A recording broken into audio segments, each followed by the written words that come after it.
Now let's turn to David Trim for a look at Adventist history. This week, an Adventist hospital opens in Iraq. Welcome to This Week in Adventist History. On November 25 in 1890, the schooner Pitcairn, which had sailed from Oakland, California on October 20, arrived at Pitcairn Island for the first time. Paid for by Sabbath school offerings, the ship was to have been named the Glad Tidings. But because the story of the descendants of the Bounty mutineers had inspired the offerings, church leaders decided to name it instead Pitcairn.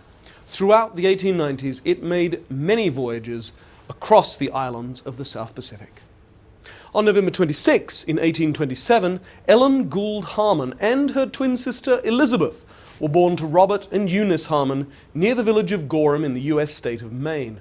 It's often forgotten that Ellen White, as she later became, had a twin sister. Sadly, Elizabeth never became a Seventh-day Adventist. On November 27, in 1946, a new Adventist hospital was opened in Baghdad.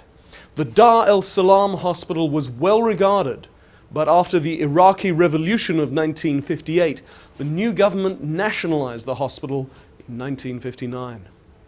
On November 30, in 1949, Seminar Schloss Bogenhofen, the denomination's college in Austria, held its first classes.